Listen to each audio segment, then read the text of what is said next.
I just want to thank the committee for the coveted after the party spot, because everybody's really ready to go, and so I really appreciate that they put it here. What do you guys think? Did the folks that run this show some capacity and resilience yesterday? What do y'all think? Give them a hand. Mike and his team running all the audio visual, everything going, because things don't always go as they're supposed to. So again, my name's Rob Fisher. I own a company called Fisher Improvement Technologies. We've spent the last 30 years helping organizations and individuals understand why people make mistakes, especially mistakes that could be catastrophic. And there's only 3 things you can do with a mistake or an error. Now, you may not think they're very interesting, but I think they're very interesting because they help me understand myself and they help me understand others. You can prevent some, you can reduce their probability, or you can mitigate their consequences. It is as simple or as complex as you make it. So when we start talking about the path, the way things have gone, we've kind of lived that path. You know, we've been doing this for a long time, over 30 years really. We operate in about 40 countries and now 12 or 13 different languages. Some of the important numbers on this page are we've had over 400,000 students for what we do. So when you go out there and try and get creative and try and create stuff that you think will work, there's people out there that already have made it work around the world. Use those folks as resources. That's what they're there for.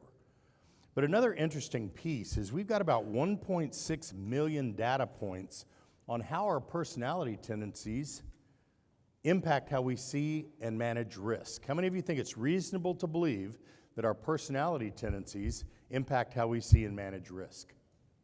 Okay, great. But we don't put a lot of effort into understanding what that is. And my title today is a little bit misleading. I am going to talk a little bit about psychological safety. But more importantly, I'd like you to get some nuggets out of what we're going to do today, and maybe take a note or two, and take that home with you, and then do something about it. And I hope you're here not because of what you know, but because of some things that you suspect you may not know. Just by a show of hands, how many of you have either seen me speak before or never have? See, that's why I'm right after the party, because people do that. Let me ask a different question, though. How many of you have ever either used us, you've been one of our clients, or heard of us in the past? Just get your hands up. And folks, I want you to look around, especially new people. There's folks that know what's going on. How many new folks we got out there? Let's give those folks a hand. That looks like about 70% new folks. And folks, what that does is it means there's a legacy going on here. And that legacy says we're going to learn about what we need to do, and then we're going to go do it where we live, and then we're going to take it where we go. So last year, I started off my talk in a little bit different way, and I wasn't going to do it this year, but there are some new folks. So I'm going to tell you a little bit about me and my history. My family started, we're Native American Cherokees. We started in Gwinnett. Anybody know Atlanta? Anybody know it? Okay. We started in Gwinnett, Georgia. We had about 3,000 acres that our family ran and farmed. And then in summer of 1838, some soldiers showed up at our farm and said, come on, we're going to pack your stuff. We're going to go on a little walk. And so they marched us on what is called here in the U.S. the Trail of Tears. When we started, there were 35 of us. When we finished, there were only 5. And one of those was myself and Ray, my brother here. Is Ray here? Was what? What happened? Oh, was our great-great-grandmother. And the Cherokees didn't have much of a written legacy. It was all oral. But we got here, and those 5 people were in 3 families. And one of those families, and now we'll be able to see some age, one of those families was the family that started a football player for Dallas called Walt Garrison. How many of y'all have heard of Walt Garrison? Hall of Fame football player, right? Another leg of that family created a guy that has an airport named after him, and his name was Will Rogers. How many of y'all have heard of Will Rogers, right? And the third family, they got me.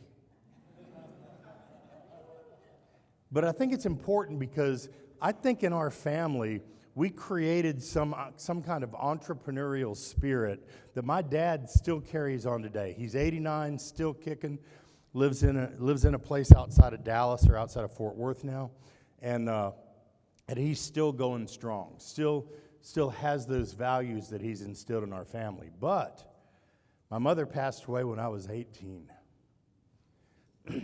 Ray was 6. And she passed away as a direct result of a medical error. And I was pissed.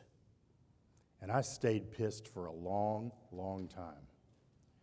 Because I didn't get that those doctors probably didn't do that to my mom intentionally. How many of y'all have lost somebody and you really get mad at the way they were lost?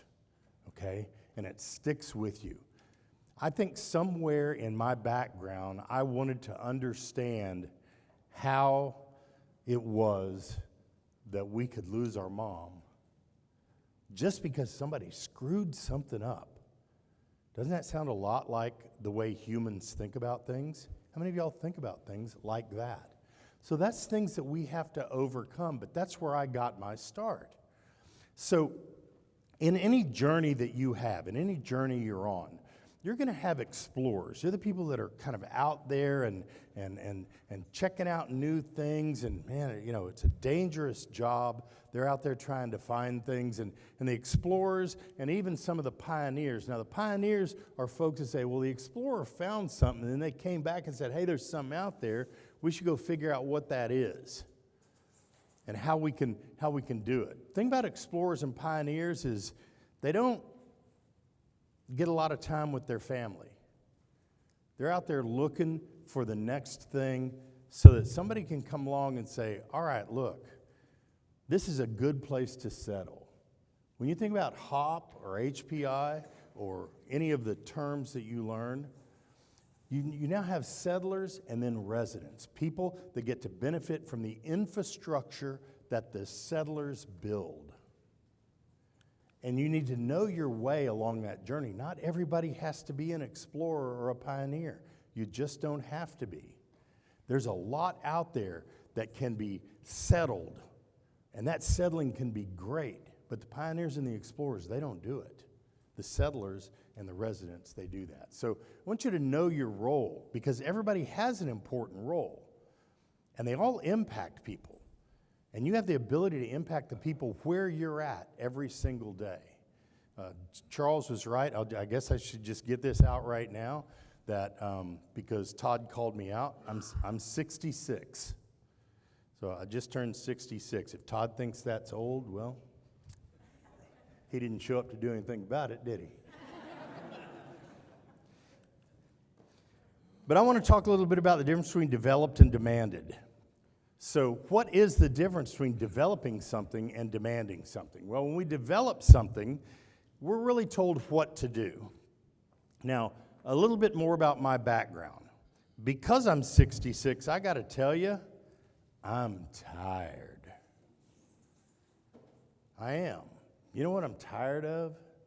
I'm tired of chasing shiny objects.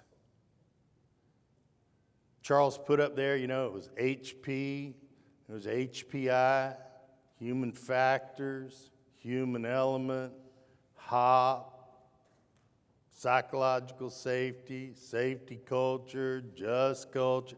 All these terms sound familiar? They're all a shiny object of what we're trying to do with humans.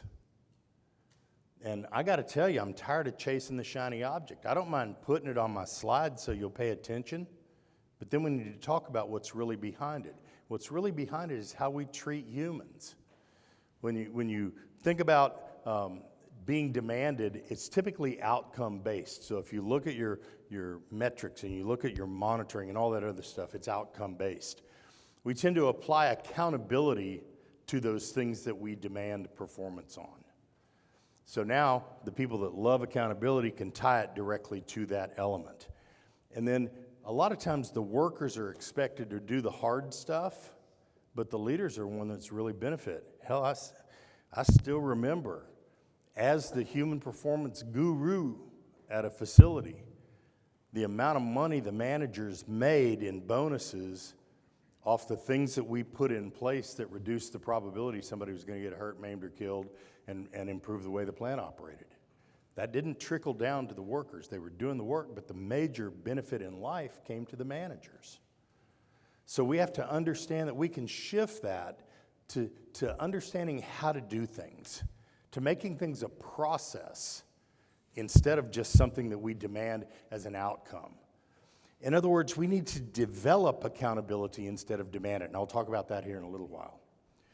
Accountability needs to be developed, not demanded, and then leaders need to drive the change.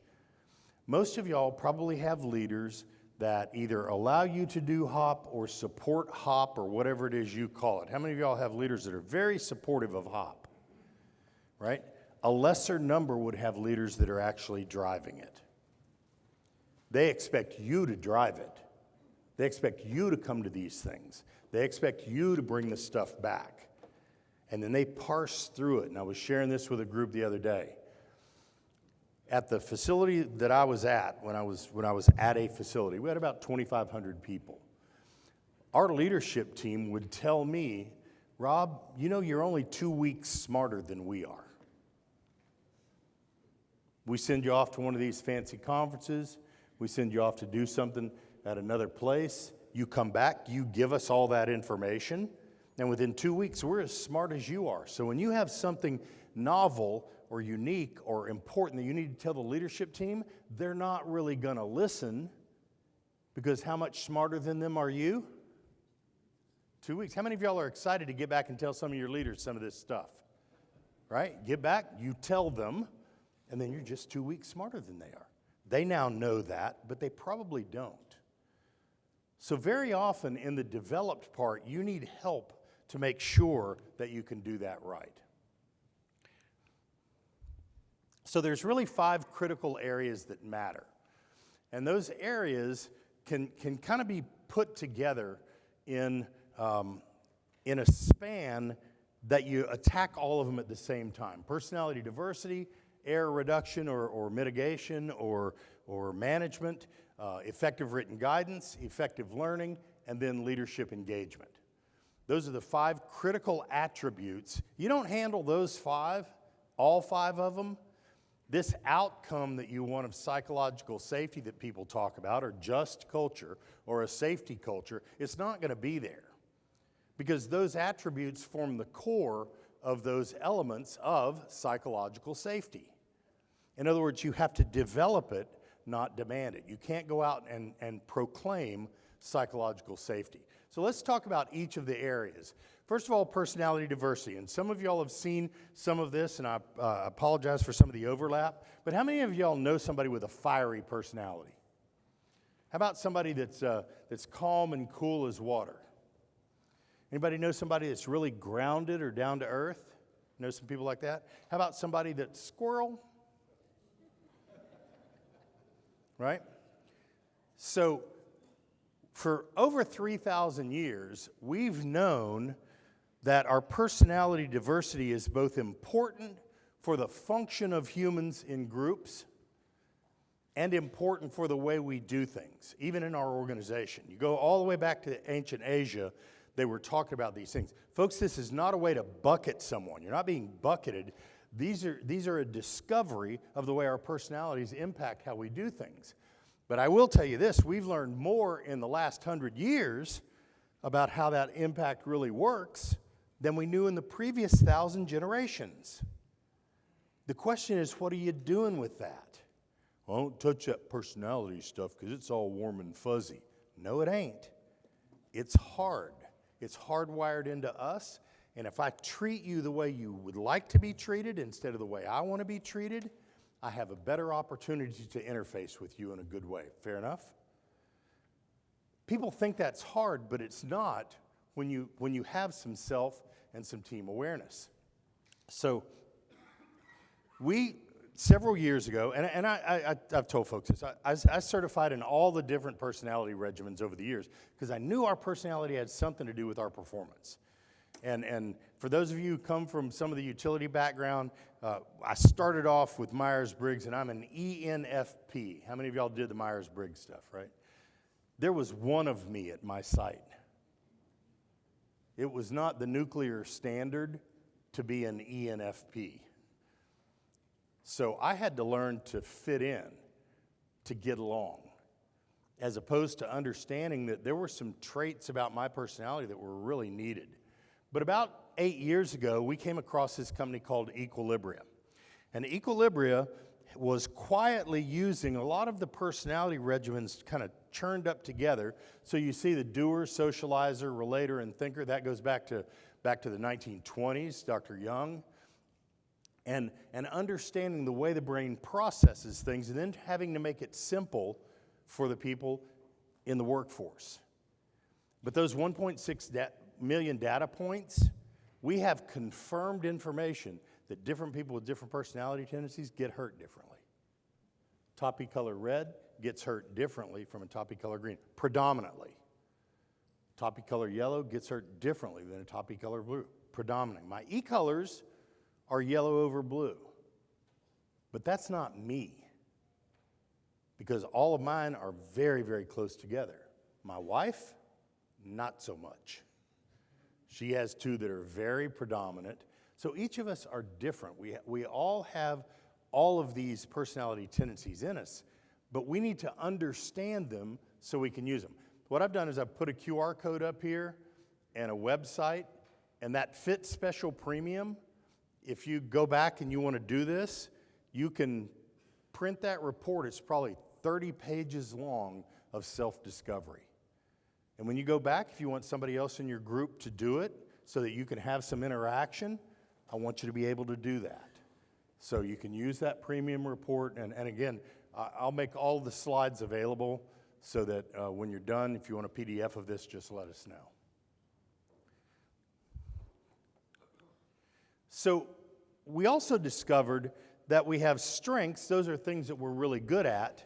But we also have potential limiters. Those are things that we're not so good at. And in the strength world, those are things that we get recognized for, okay? But in the potential limiters world, those are things that people see in us that we may not see in ourselves. So where somebody may come across as brash or fast, they may be trying to be supportive. And we need to understand that unlike some of the other personality regimens, we've really learned how to manage those tendencies in a way to reduce probability. So you notice I wear on my wrist a pause and play button. And I do that because when I'm moving too fast, sometimes I need to push my pause button. When I need to speak up and do something I may not want to do, I need to push my play button. You don't need a wristband to do that. You can just picture a pause and play button on your wrist and do the same thing. From an error reduction perspective, it kind of, so again, I've been doing this a long time, so I'm not doing it for you to like me. Fair enough? I'm doing this to tell you some things that sometimes you won't get told, or sometimes are hard to say, or sometimes go against some of the things you've heard. If you take away the ability of a worker to recognize their vulnerability and minimize the probability they make a mistake, I think that's almost egregious. They're the final barrier, folks. If you think you're so damn perfect that you can create the system that they don't need to worry about whether it might fail, you're better than I am. So there has to be a component of error reduction or mitigation in psychological safety. You have to have definitions, strong definitions for errors and incidents, and understand what the difference between them is. You have to have a strong definition for deviations and violation and understand what the difference is. You have to know what an active error is, which is what people always talk about. And you need to really know what a latent error is, because they're involved in about 90% of our problems. They're the things that the system creates. Get down to the core. They're the things that drive people to do what they do and have it make sense to them at the time. But the bottom line is if we don't understand, if you can't get woke up in the middle of the night and somebody says, hey, Jesse, what's an error? And you go, it's a behavior that we don't like. Okay, thanks, Jesse. You're going to help me fix all those, huh? Yeah, that's my job as a hop guy. Or you can say, hey, Jesse, what's an error? You say, well, an error is an action or inaction that unintentionally results in undesirable, unwanted conditions, task system outside limits, or deviates from set of rules, standards, or expectation. That's what an error is. Say, oh, Jesse, can you help me reduce those? Because you know what it is. If leaders don't understand the concept of error, they're going to be working on a whole lot of stuff that isn't going to reduce the probability for them. Because they don't even know what they're reducing the probability of. They haven't defined it. And if you don't draw a fine line of separation between violations, where there's conscious intent, and errors, where there's no conscious intent, then you're going to be working on the wrong things. So we use this task-based system because people need to be aware of and manage these personality tendencies when they're surrounded by parts of a system. People, programs, processes, work environment, organization, equipment. We here have a systems approach. But if you don't give people the system, how are they supposed to communicate well the part of the system that's failing when you want them to be psychologically safe? It's your system that's screwed up. There, I'm psychologically safe. I said it and I'm happy about it. Okay, what part of the system? They say, what? What part of the system do we need to work on? When we start having conversations every day about the parts of the system, that system exists on any task at any time. Home, work, play, doesn't matter. When people start having conversations about the parts of the system, or what we call systemic drivers, then those conversations can maybe get heated, they can be deep, we can agree and disagree, but we're talking about the system, not about each other. One of the challenges I see in psychological safety is some of the approach has been that they want us to talk about each other instead of talk about the systems that are creating the conditions that are making us do what we do at the time that we do it and have it make sense to us in that moment. So don't just say you need a systems approach. We need to be aware of and manage that system. So is it reasonable to believe that different people with different personality tendencies see and manage risk differently? What do y'all think? Yeah. So let's just try that once. I know some of y'all have participated in this before. I want you to look hard at that system: people, programs, processes, work environment, organization, equipment. I want you to think about the one your brain sees first. You got it? People, programs, processes, work environment, organization, equipment. Now I'm going to give you something hard to do, but this is a safe space, so you should be able to speak out. I want you to yell out the one your brain sees first, not the one you know you're supposed to yell out. Y'all with me? Y'all got the rule? On the count of 3, yell out the one your brain sees first. 1, 2, 3, go. What'd you hear? You heard a little bit of everything. So folks, you can have 2 people on the same task. If I naturally see things coming from the work environment, that's going to be easy. But if it comes from people and you see people risk before I do, we need to understand that I don't have to really work hard to manage seeing the work environment risk. Which ones do I have to work hard to manage? The other ones. Wouldn't that be a nice conversation to have when we're doing a high-risk task? What do y'all think? And I see that you're going to probably see, which one do you see? This is the one I see. Let's watch out for each other and watch those risks coming. No, by the way, why don't we prepare for those risks so that we can do something about it? As Charles said, I wrote the book, Understanding Mental Models. What most people don't know is why the book got written. I was writing a book on human performance, human organizational performance, and all of a sudden Todd called and said, look, you need to write the performance modes book because the drift on the way people are talking about and teaching performance modes is strong and hard. And we're going to get to a point very soon that people are teaching performance modes so wrong that they'll just stop teaching them because they're not working for their organization. And I will tell you, some of the places in utility and nuclear and things like that, they just abandoned performance modes because they weren't teaching them right, so they didn't work. not they didn't work. They weren't teaching them right, so they didn't work. So I did that, but the important thing is knowledge-based performance mode is when you don't know what you don't know.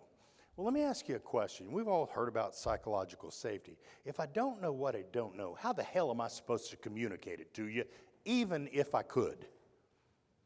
Even if you provide the environment for me to communicate it, if I don't know what I don't know looks like, which is, by the way, people scratching their head, scratching their chin, saying, I think, I believe, I'm pretty sure. If I don't know that that's the triggers for knowledge-based performance mode, you're asking me to communicate something. Obviously, after the fact, we thought this was safe, but I didn't even know I was in a vulnerable position because you didn't teach me. Folks, the workers still need to understand when they're vulnerable. These top 10 error traps, they were created, and some organizations just stick them on a card and say, here, watch out for them. The problem with the traps is you got to know what they look like, what they feel like, what they'll do to you, and what you can do about them. The error traps are mostly individual drivers. Can somebody be coming to work stressed and you have nothing to do with that stress as their leader? Sure. I mean, I still remember a time that we had a guy that did some critical jobs for us. It was one person. We let him do this very critical work, and he was going through a very nasty divorce. And his ex had told him, look, the next time you don't show up on time to pick our kids up at soccer, I'm taking them away from you. And then one day his supervisor came to him and said, I need you to stay over.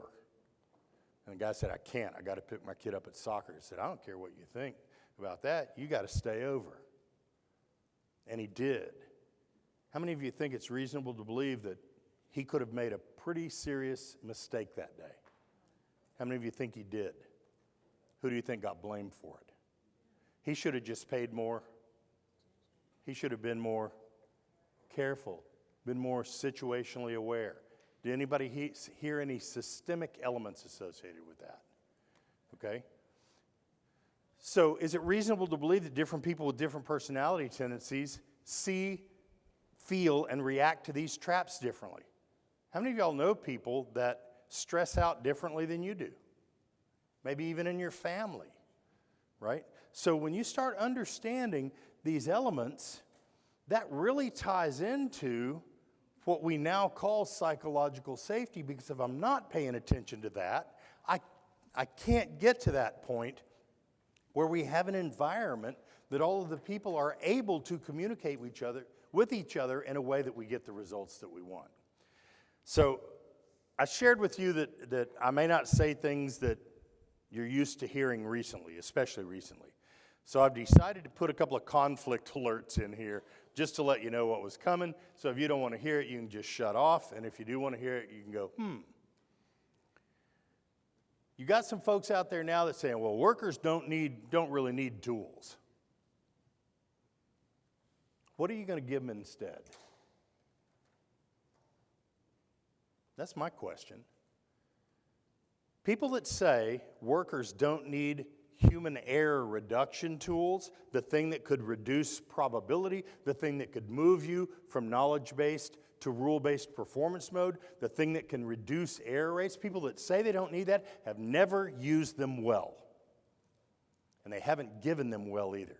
This whole thing about throw 17 tools at the wall and everything's going to be all right, and you got your 35 pages of human performance tools. Now that's what's Bravo Sierra, for those of you who speak a little phonetic alphabet. I think it is unethical to not give workers, managers, supervisors, and leaders the tools they need to do what you're asking them to do. That final barrier and the one right before it, that frontline supervisor, they need mechanisms. Tools are the way humans create an advantage. How many of y'all have seen that Steve Jobs video clip? It says, when they did some research of animals at efficiency, the condor was the most efficient traveler in the known animal universe. Man was down around number 5 or 6 until you gave him a bicycle. And then he shot to 5 times the efficiency of the condor. Folks, tools are the way humans use advantage. You give them physical tools to do their job, and they need performance tools to do their job. And to take them away, I got to tell you, it's almost unethical, because you're saying you can do it without this, instead of here's one other supplement that you can draw on. The problem is, in the early days, we made the tools a requirement instead of making the tools a tool. The tools aren't requirements. They're an assist. They help people out. The tools, and I shared this with a team the other day, there's only really 3 individual tools that you need. But if you're still using STAR or one of those other tools, be careful, because what makes STAR work is embedded in the tool. What makes it work is verbalization. Verbalization aligns your brain to the speed at which your body can perform. How many of y'all have ever pulled away from your house and not remember whether you closed your garage door? Anybody ever go back? Any go-backers in here? Everybody say, I don't remember whether I closed the door. See, my wife is a go-backer. We get 5 miles away, she doesn't remember where that garage door closed. Guess what we're doing? We're going back. My personality, I got to think, somebody's got to really want that bicycle pump in our garage. I'm just going to leave it the way it is. All right?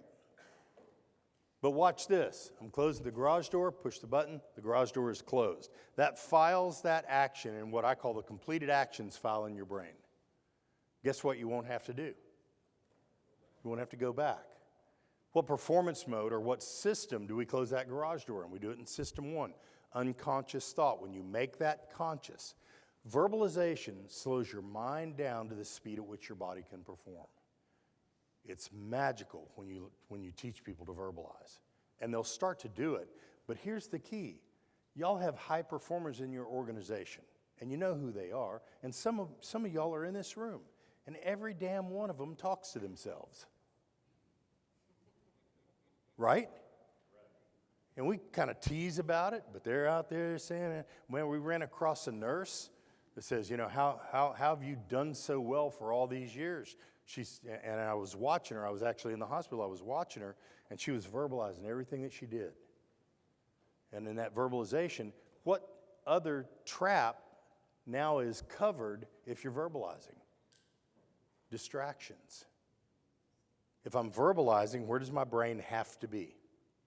It's got to be right there. It's got to be on that action. It's got to be on that outcome. Then you got a rule-based tool, step by step. We complicate that with procedure, use, and adherence. It doesn't have to be procedure, use, and adherence. Just follow it step by step in the order written. You don't add steps, don't take steps away. And if it doesn't work, you got to do what? Stop and get help. That's it. That's your procedure, use, and adherence manual. Don't overcomplicate the tools. And I think that one reason people wanted to abandon them is you overcomplicate it. And then, when you're in knowledge-based performance mode, you stop and seek out help. How many of y'all have a stop and seek out help protocol at your place? You expect that people will stop and get help. And then every time after the fact, we ask, why didn't you stop? How many of y'all heard the leaders ask that? Well, you should have stopped. Well, wait a minute. So stop when unsure is your rule. Who gets to define unsure? Who gets to define it? The worker. How good are we at that? And even if we identify it, our tendency, especially the tendencies of 2 of the 4 major personalities, is to justify that we do know, and the other 2 personalities will say, I think I'm pretty sure, and I'll go for it. And then after the fact, we say, you didn't. Well, folks, if we don't understand that, how can we get people to approach us and be psychologically safe? I just want to cover another one called show and tell. And I want you to try this, because what show and tell does is it's a forcing function on communication. Tell your subject matter experts and your frontline leaders, and even your managers, you're no longer allowed to ask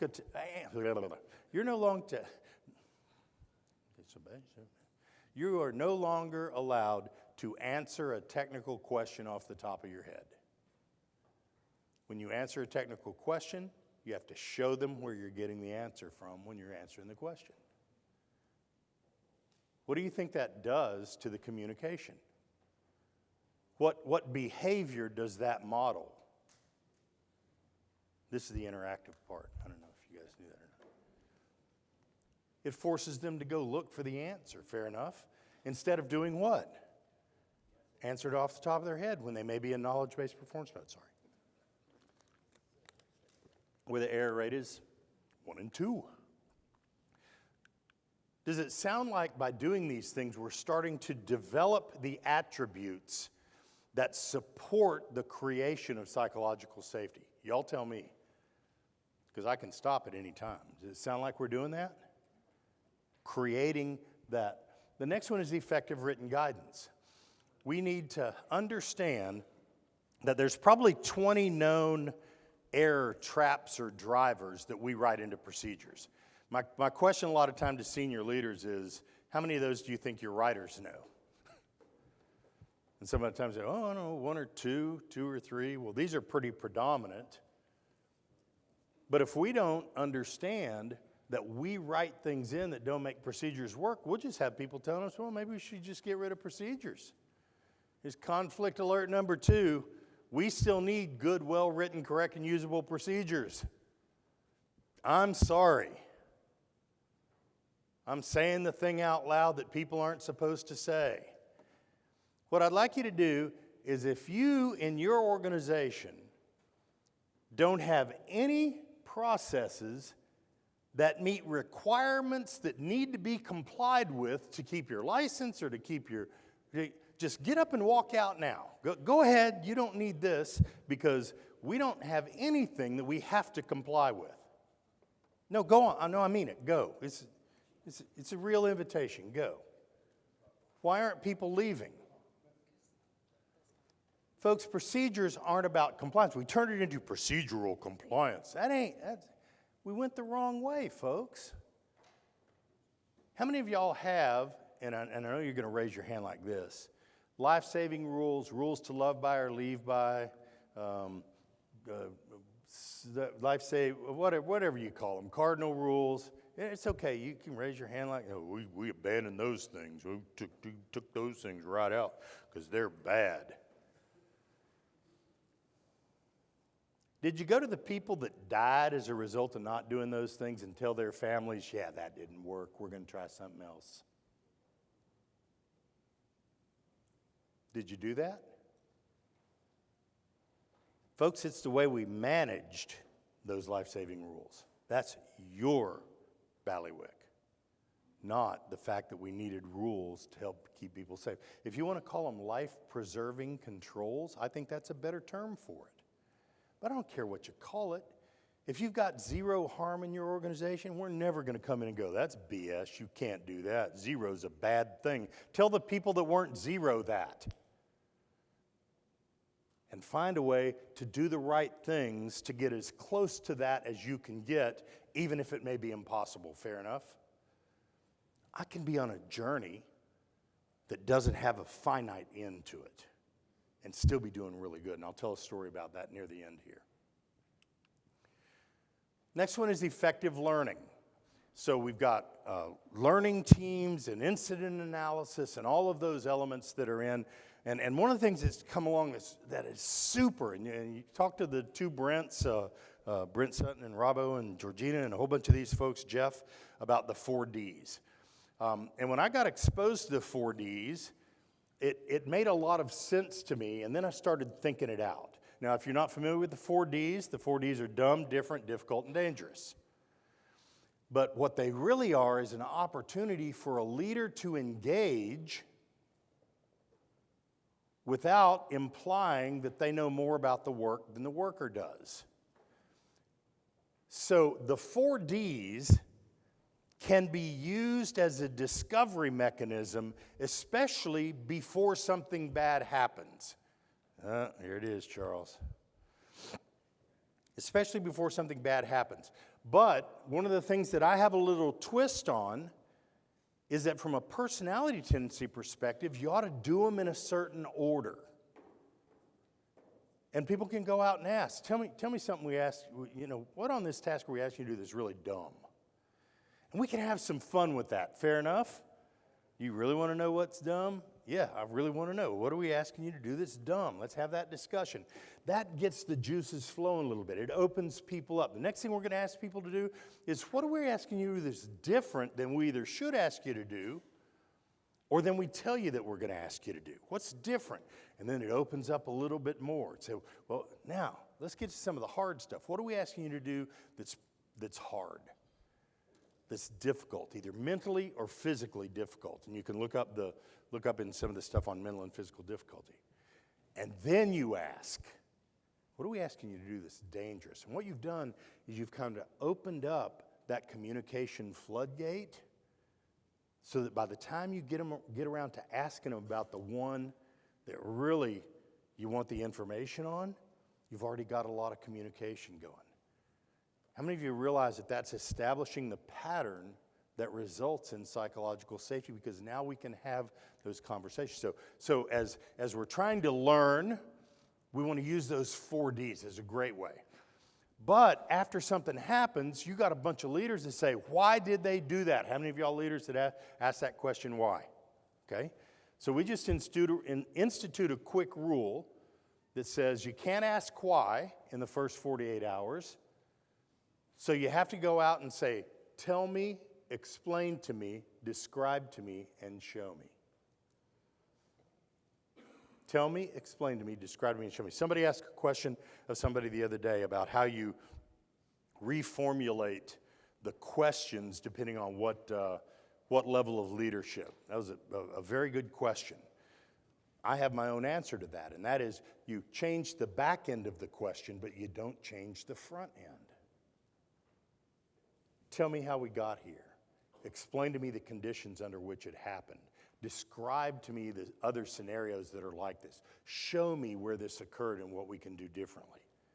Folks, you ask those questions, you're going to get the why. But when you ask somebody why they did something, what are you implying? It's there. You're looking for somebody to, and it is them.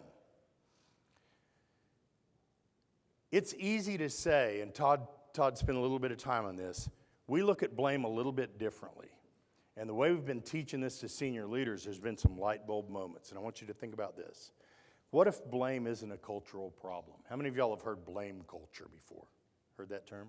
What if it's not a cultural problem?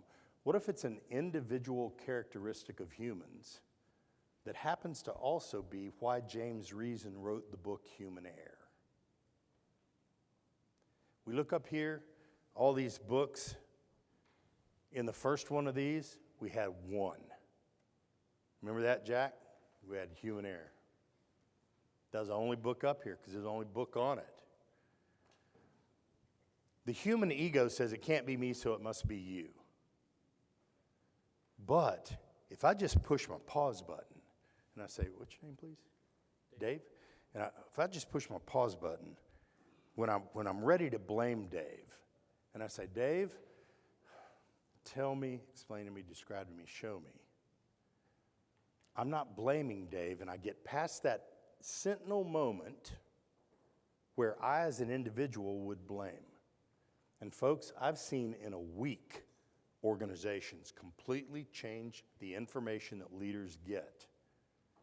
Not because they're going to go out and try and create a no-blame culture, but because the leader knowledge, language, and behaviors changed, and the people saw it the very next day.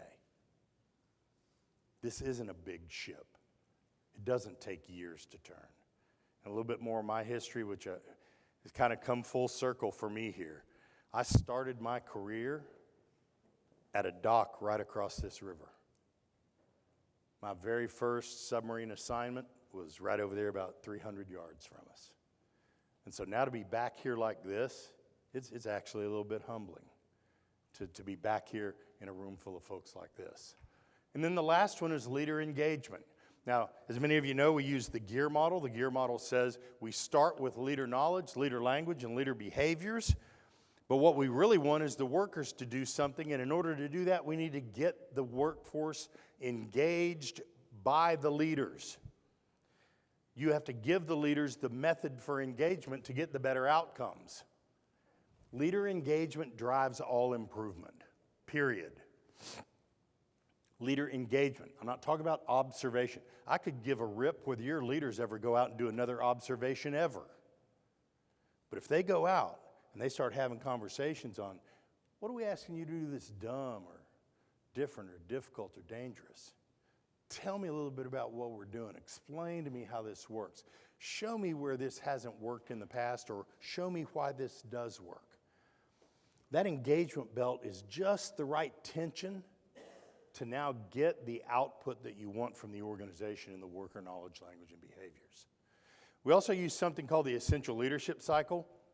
The Essential Leadership Cycle, I do a podcast on this. I put the QR code up for the podcast. I've interviewed probably 60 leaders from around the world that use a process to help engage the workforce. And it starts with self and team awareness.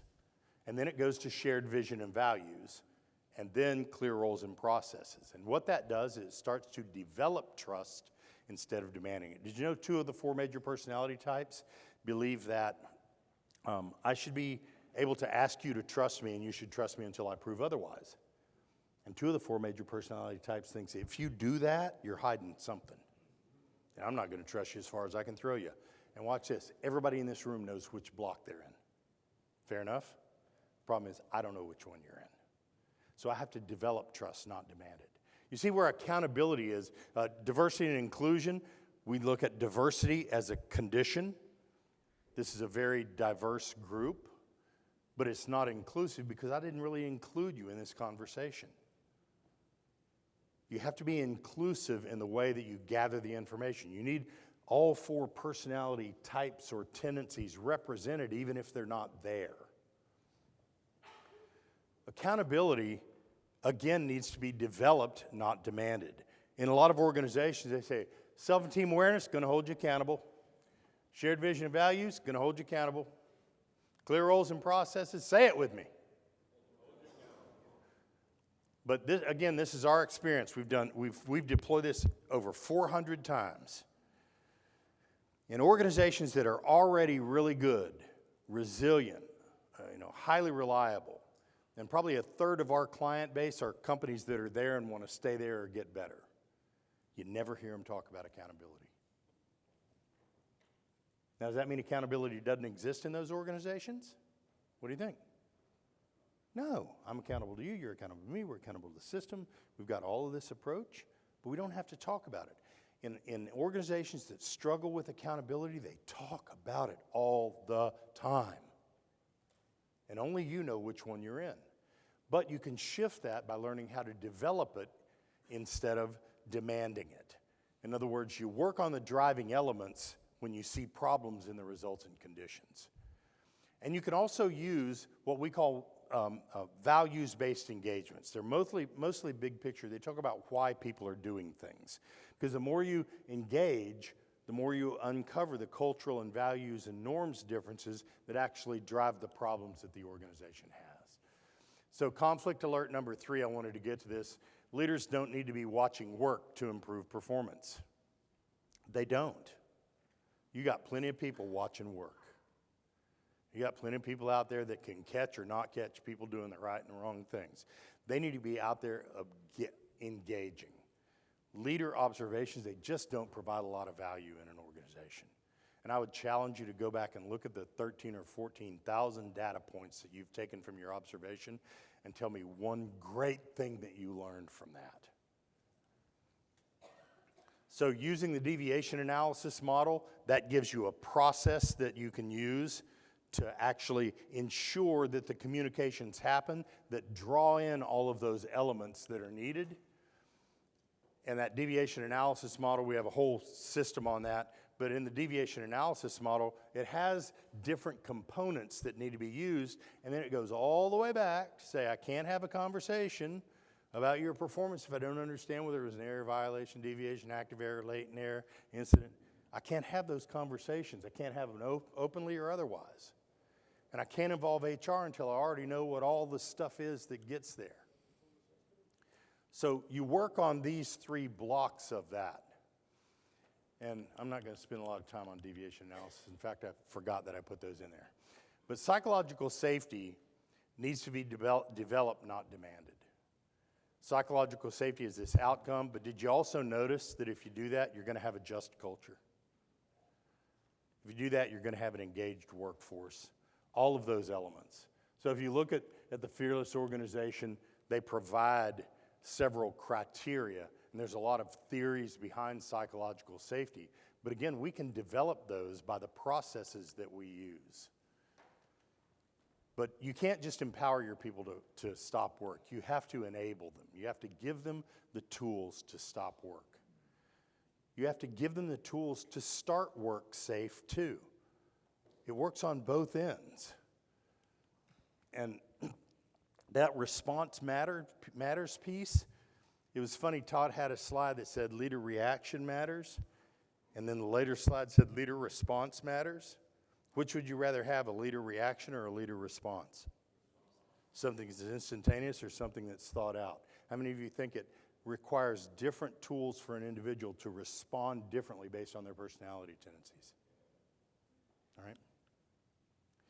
So to develop psychological safety, we've got to pay attention to all these socio-technical aspects, and that's about as psychological science as I actually get.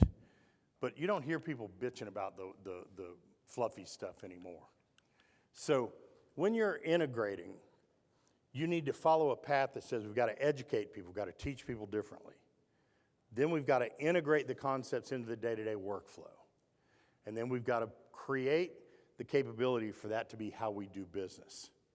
It's a 3-part continuum that along the way creates all of the elements that you need for a just culture, for psychological safety, for great human and organizational performance, for your path to zero, for being able to manage high-risk work, okay? So here's my question to you as I start to close out. Is there something in this chart that doesn't enable psychological safety? And we have hows for everything. But even more, what can I take out and still be psychologically safe?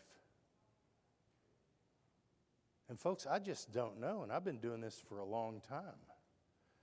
So tell stories that are about the process, not the outcome. You know, what we used to approach as a program is really a passion for most of us at this point. We've kind of left behind the days that you have to create some kind of program. But we have to translate what we learn into the hows.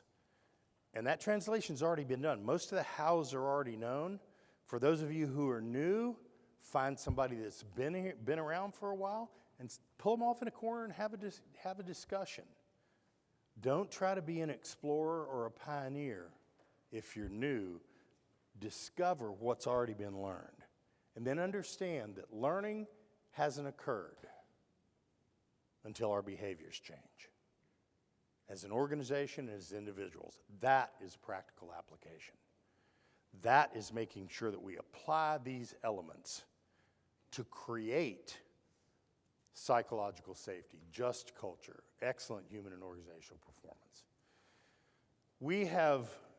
I've put a QR code up here for Fit Online, and here's what I'm going to tell you about that. During COVID, we said, you know what, 75% of the people that die in the workplace in the US and Canada happen in companies under 100 people. They can't even have a seat in this room. How would we create content that will help those folks? And then what happened was we wound up creating content that would help everybody. There's probably 200 or 300 pieces of free content on Fit Online. There's a YouTube channel, there's webinars, there's just a ton of free content. I encourage you to go there for that free content. And we do these things called Robservations. Some people laugh at that. They made me do it. But if you want Robservations and you want to use them, go on there, look at a few of them. If you want the whole set of them, along with all of our walk and talks and everything else, send me an email in the next week or so, and I'll transfer you all the Robservations so you can use them any way you want to. Our job is to make this easy for the masses that are the people that could possibly get hurt, maimed, and killed. Fair enough? That's why we're here. I hope you were able to take away a few nuggets. Charles, do I have a little bit of time for questions or no? You have time. Okay. So what I'd like to do is open it up for any questions that you have. Make them hard if you want to, but I do encourage you to ask questions because between Jack and myself and Mike Blevins there at the back, we've been around here a little while. So please, what kind of questions do you have about either what I talked about or anything in general related to HOP or safety or performance? Well, that was not a very good speech, Charles. Do we still have lightsabers? Of course. There's one. You're not going to throw him the cube, are you? I was just wondering if you have an organization where this is all supposed to be driven by leadership, but they're not driving it. What can you recommend? Okay, conflict alert number 4, I guess then. You have to get somebody from outside to convince them of what they need to do. And folks, that applies whether it's working for you or not. Leaders need somebody that is kind of equal and outside to say, here's our experience and here's what you can do, and kind of give them some things to do. They don't like to be coached up on the behaviors you want them to have, okay? They need to be told by someone else, and then it magically becomes their idea. So I hate to say that from this position, but it almost always works when there's outside help. It is a tough row to hoe when it's inside. Because there's one thing to drive it, and it's another thing to say they support it. When they support it, they don't know enough to do the right things. They just say, yep, get her done. I trust you. But they don't know what their knowledge, language, and behaviors need to be to make sure that that happens. And I'm telling you, once you talk to some of the folks around the room, once they learn that, it ain't weeks and months. They start using it the day they walk out the room. I hope that answers your question. Good one. Yeah. He had the question. There was somebody else? What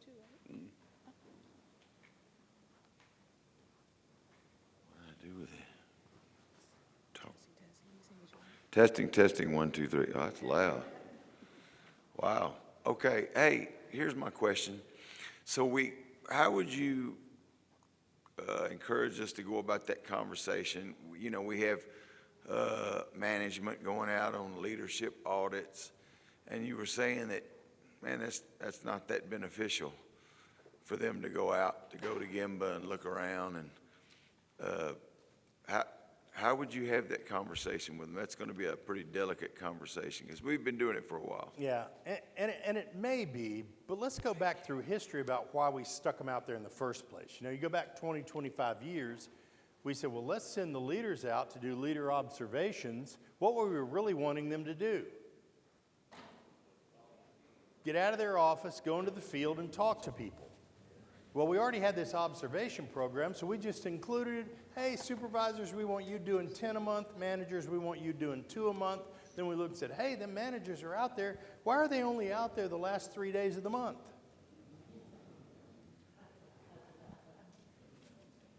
Again, sometimes the outside help helps with this.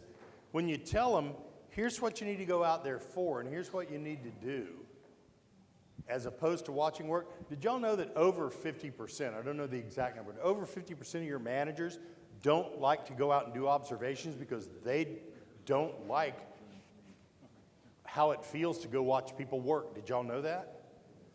Now, another segment of the population, they like doing it because I used to do that job, and by God, I want to go out there and see how it was done. And if they're not doing it the way I used to do it, I'm going to tell them. Y'all know that segment of the population? But if you take that away and you give them different ways to engage, they're still out there, which is what we wanted 20, 25 years ago.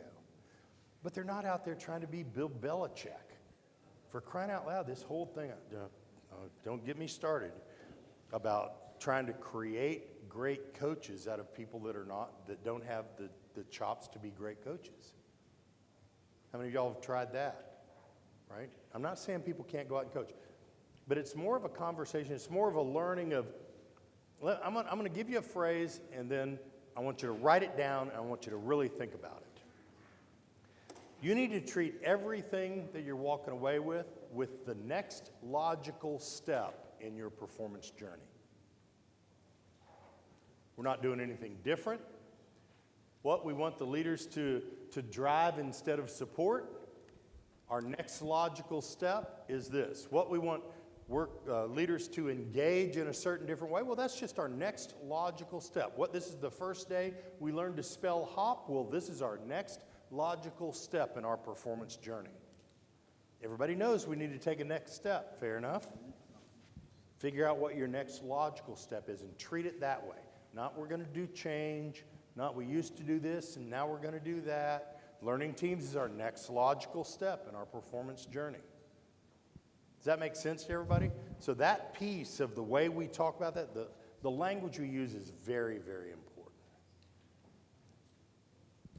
Okay, we have a question from Chase Martin from Zoom, one of our participants, and this is the last question. He'd like to know, would you clarify outside support? Does this mean someone from a different division within the same company or someone from outside the company altogether? Yeah, so again, shameless marketing alert. It's going to be somebody from outside the company.